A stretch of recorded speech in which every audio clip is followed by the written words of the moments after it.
नमस्कार दोस्तों, सुप्रभात। मैं हूं विनय कुमार और आप देखना प्रारंभ कर चुके हैं जूम सिटीज न्यूज। आज हम जूम सिटीज के खास एपिसोड में स्वास्थ्य के बारे में चर्चा करेंगे, यानी कि जो हार्ट अटैक है, हृदयघात है, ब्रेन हेमरेज है, वो आखिर क्यों हो जाता है। इसी विषय पर चर्चा करने के लिए भारत के प्रसिद्ध चिकित्सक आप लोगों को जानकारी देंगे कि आखिर हार्ट अटैक क्यों हो जाता है, क्यों ब्रेन हेमरेज हो जाता है, क्यों हृदयघात हो जाता है। इस पूरे वीडियो में आप जानेंगे कि इससे बचाव क्या है, क्या चीज़ करने से ब्रेन हेमरेज नहीं होगा, क्या चीज़ से आपका हार्ट अटैक नहीं होगा। तो इस पर चर्चा करेंगे। हमारे डॉक्टर प्रसिद्ध चिकित्सक हैं, वो आपको जानकारी देंगे। पूरी जानकारी अगर आपको अच्छा लगे तो आप अपने दोस्तों के साथ भी शेयर करें, रिश्तेदारों के साथ भी ये शेयर जरूर करें, ताकि हार्ट अटैक से आपकी जिंदगी बच सके। हार्ट अटैक में पेन होती है, बैठे बैठे पेन होती है। अच्छा, एंजाइना में कब होता है? चलने से पेन होता है, रुकने से पेन ठीक हो जाती है। जब 70, 80, 90 ब्लॉकेज हो, 70। एक आदमी बोलता है मुझे दौड़ने में दिक्कत है, तो कितनी ब्लॉकेज बोलूं? More than 70। एक बोलता है मुझे चलने में दिक्कत है, तो कितनी ब्लॉकेज बोलूं? More than 80। एक बोलता है मुझे नहाने धोने में दर्द है, तो मोर देन 90। और एक बोलता है मुझे बैठे बैठे दर्द है, तो 100%।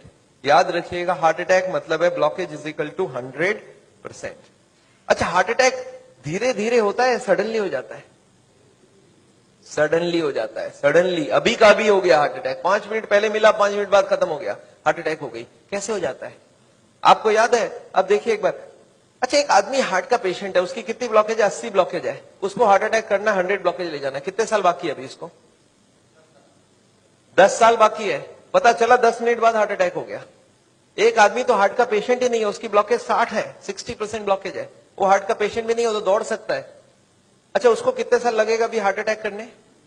60 है, 100 जाना है, 40% बाकी है,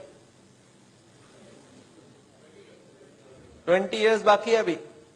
पता चला 20 मिनट्स बाद हार्ट अटैक हो गई। कैसे हो जाएगा heart attack?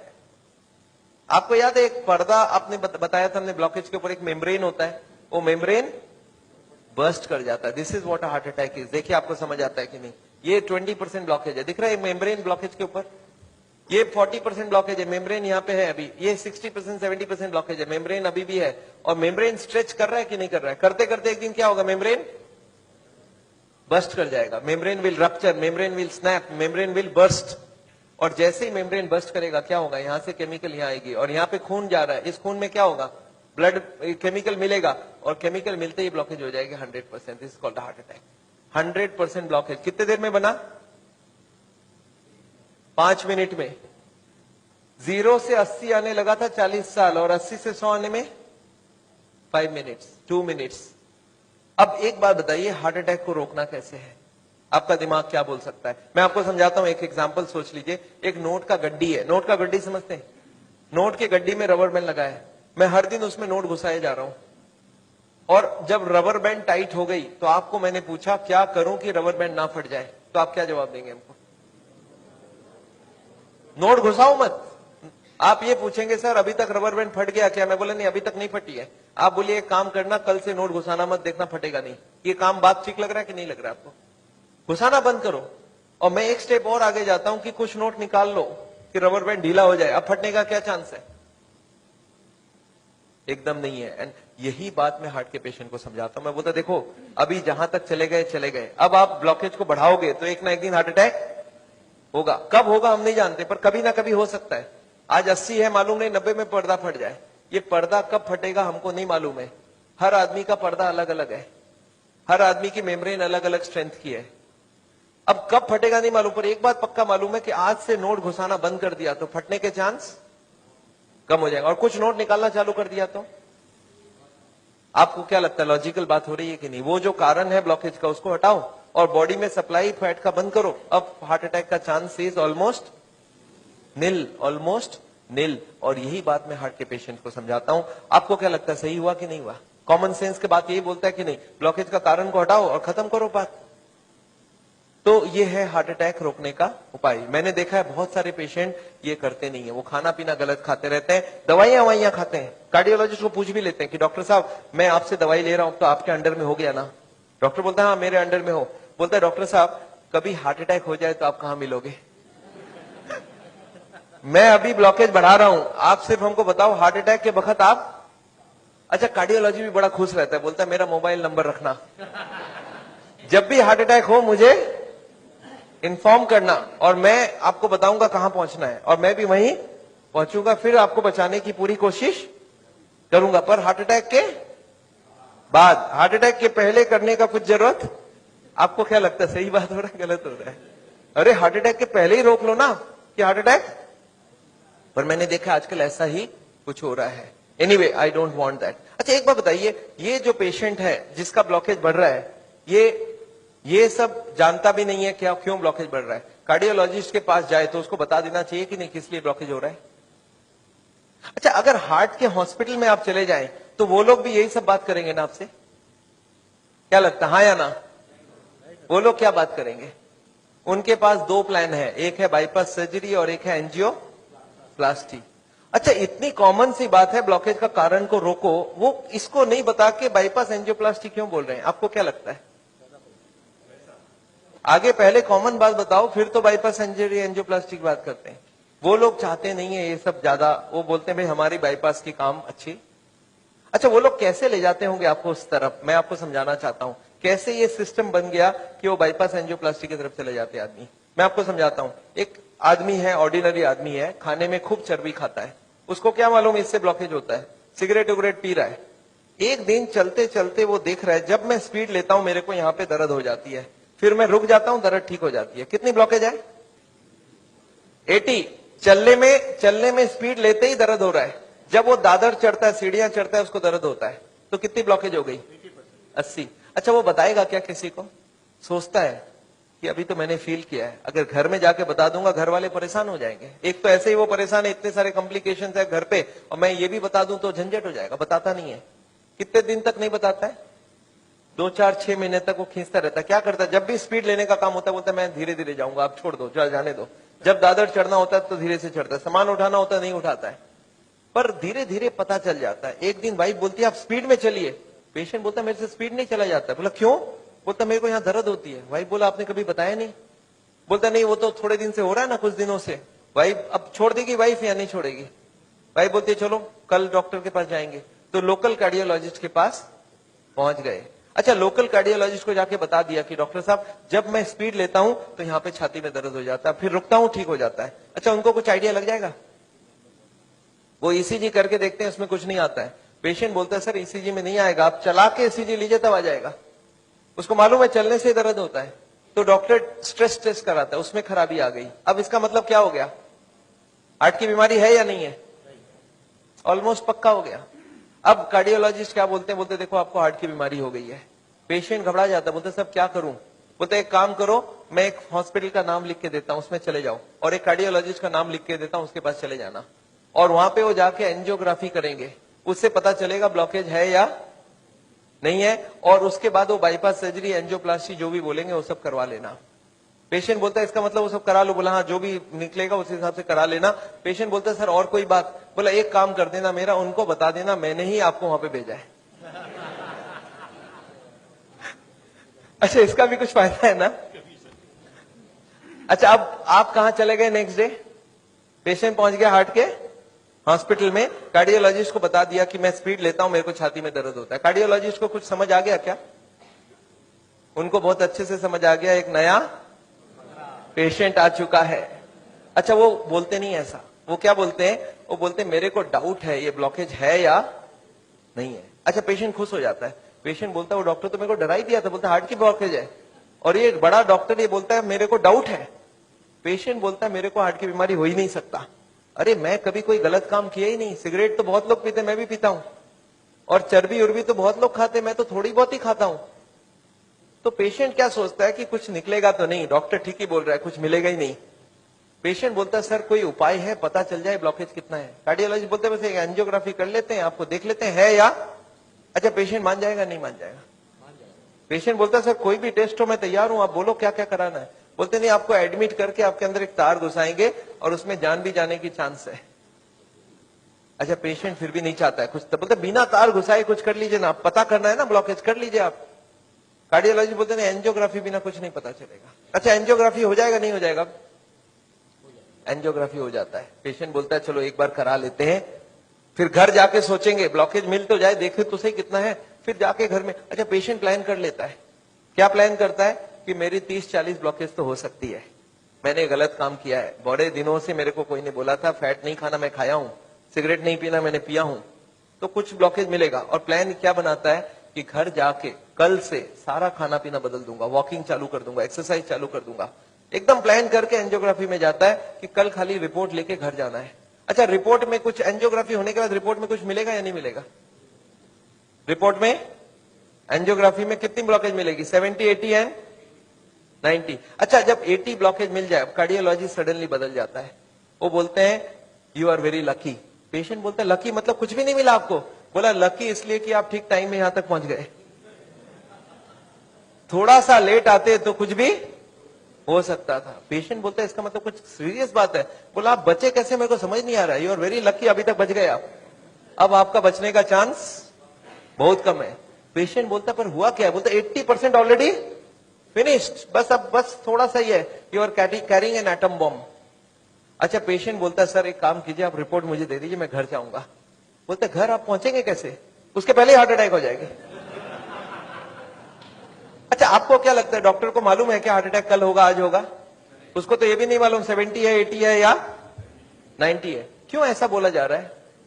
To create a fear, और फियर से क्या होगा फिर? ऑपरेशन के लिए इमीडिएटली, बहुत सारे लोगों को इतना बोलने का जरूरत ही नहीं हो, तो इमीडिएट तैयारी हो जाता है।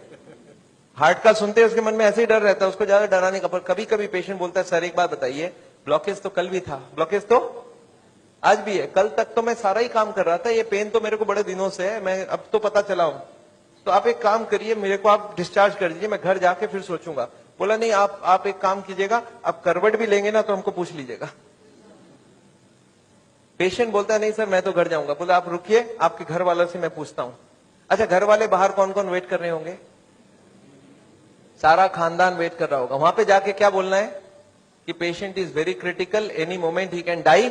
आप बोलो मैं बचाने की कोशिश करूं और जाने दूं। अच्छा आंसर क्या होगा? वाइफ क्या बोलेगी कि जिंदगी भर इन्होंने मेरे लिए किया, आज मेरे को चांस मिला, आज तो मैं ऑपरेशन। वाइफ बोलती है कोई चीज का भी कोई भी कंजूसी हमें नहीं करना, इनको तो बचाना। अच्छा बेटा मानेगा कि नहीं? एक बेटा बड़ा समझदार होता है, बोलता है डॉक्टर को, डॉक्टर साहब एक बार बताइए, मैंने सुना है कोलेस्ट्रॉल की वजह से ब्लॉकेज होता है, इनका कोलेस्ट्रॉल हाई है, तो क्या करूं कि कोलेस्ट्रॉल कम हो जाए, खाने पीने में क्या क्या चेंज लाना चाहिए? अच्छा कार्डियोलॉजिस्ट मान जाएंगे इनसे बात में? वो बोलेंगे you are wasting my time, he is dying and you are talking all this rubbish. अच्छा तब तक और जितने परिवार वाले बोले नहीं नहीं ऑपरेशन होना ही चाहिए। मेरे एक पेशेंट थे, बोले डॉक्टर साहब मेरे साथ पूरा ऐसा ही हुआ, मैं तो खाली एक बार टेस्ट कराने गया था और उसके बाद वो ऑपरेशन करके ही भेजे मेरे को वापस। मेरे एक और पेशेंट थे, बोले सर मैं फिर भी नहीं कराया, मैं निकल आया। मैं बोला आप निकले कैसे? बोला मैंने बोला मैं तो नहीं कराऊंगा, मुझे घर जाना है। वो बोले नहीं आप घर भी नहीं पहुंचेंगे। मैं बोला मैं लिख के देता हूं, मैं पहुंच जाऊंगा। फिर मैंने लिख के भी दे दिया, फिर भी वो जाने नहीं दिया। फिर मैंने लास्ट बोला, मैंने बोला देखो मैं करने तैयार हूं, पर प्रॉब्लम है मेरे पास पैसे नहीं है, आप फ्री का कोई ट्रीटमेंट हो तो करवा डालो। तब इन्होंने बोला कोई प्रॉब्लम नहीं है, आप घर चले जाओ।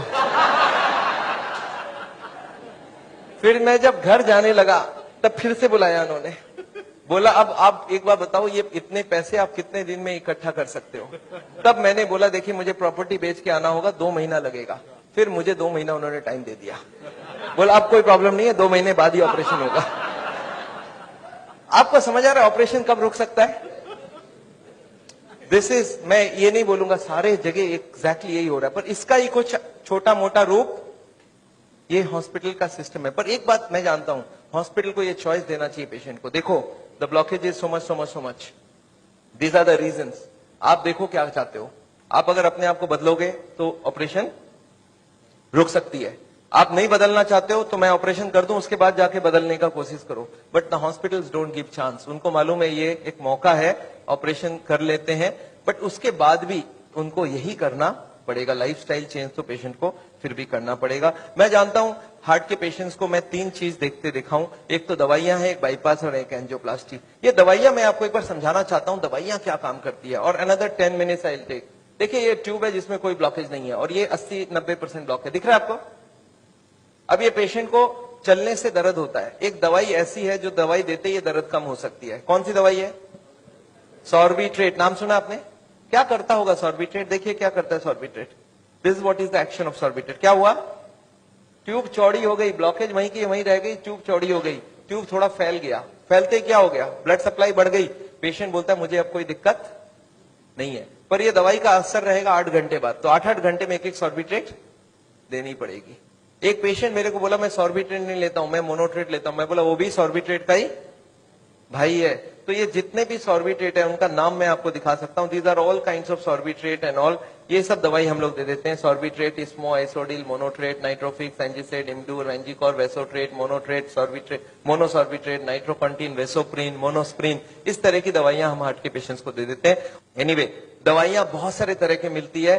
एक होता है हार्ट की ऑक्सीजन की जरूरत को कम कर देता है, इसको बोलते हैं beta blocker, calcium channel blocker, फिर एस इनहिबिटर, ऐसे करके बहुत सारी गोलियां हम लोग हार्ट के पेशेंट्स को दे सकते हैं। I am not going to go into that detail. कुछ ब्लड पतला करने का दवाई भी देते हैं, आपने देखा है नाम, Ecosprin, Colsprin, ASA, Delisprin, Disprin, Clopigrel, Clopilet, Clopivas, Ciruvin, Clavix, Clotrel, Plagril, Stromex, Deplat, इस तरह की गोलियां हम लोग देते हैं ब्लड को पतला करने के लिए। पर ये गोलियां देने से भी पेशेंट ठीक नहीं होता है, तो इसके लिए मैं चाहता हूं वो लाइफस्टाइल चेंज करें, अपनी ब्लॉकेज को कम करें कि उनको देने की जरूरत पड़े ही नहीं। अच्छा ये गोलियां इतनी खाएगी, इसके साइड इफेक्ट्स होती है क्या? अगर साइड इफेक्ट होती है कॉन्स्टिपेशन, तो कॉन्स्टिपेशन की और गोली दूंगा, और एसिडिटी हो जाए तो एसिडिटी की गोली दूंगा, और नींद ना आए तो नींद की गोली दूंगा। अच्छा बताइए बीमारी ठीक हो रहा है कि नहीं हो रहा है? आई एम नॉट कीन। मैं जानता हूं दवाई आज जरूरत है, पर कल दवाई की जरूरत ना हो उसका बंदोबस्त करना बहुत जरूरी है। इसके बाद चलते हैं ये एंजियोग्राफी क्या चीज है। हॉस्पिटल में जाते हैं एंजियोग्राफी करते हैं, और ये एंजियोग्राफी मुझे पसंद क्यों नहीं है मैं आपको बताना चाहता हूं। This is what is the problem with angiography. एक तार आपके पूरे बॉडी को स्क्रैच करके हार्ट तक लेके जाना है। ये तार यहां से जो घुसेगी, 1 meter wire is inserted into the body till it reaches the heart. It is a blind procedure. Blind मतलब क्या? आप घुसा दो, ये अंदर जाती जाएगी, और अगर अटक गई तो वापस खींच के फिर से ट्राई करना होगा। मतलब वो अंदर स्क्रैच करेगा ही करेगा, पूरे बॉडी को स्क्रैच करती है। वो लिखवा लेते हैं कि अगर हार्ट अटैक हो गया तो मेरी कोई जिम्मेवारी नहीं है, और ये पूरे बॉडी को ये पंक्चर भी कर सकता है। मैंने ऐसे ऐसे पेशेंट देखे हैं कि एंजियोग्राफी के वक्त ही डेथ हो गई। एंजियोग्राफी में पैर को काटना पड़ा अल्टीमेटली, क्योंकि वो पैर की ट्यूब को डैमेज कर दिया।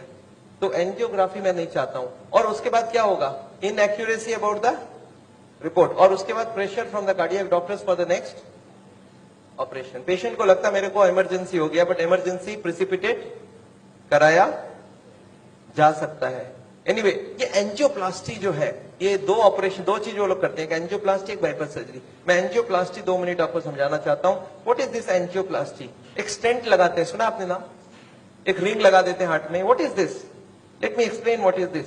पिछले 20 साल में ये जो एंजियोप्लास्टी है, ये बार बार फेल किया और बार बार इसको सक्सेस बताया गया। पहले आई थी बैलूनिंग, बैलून एंजियोप्लास्टी।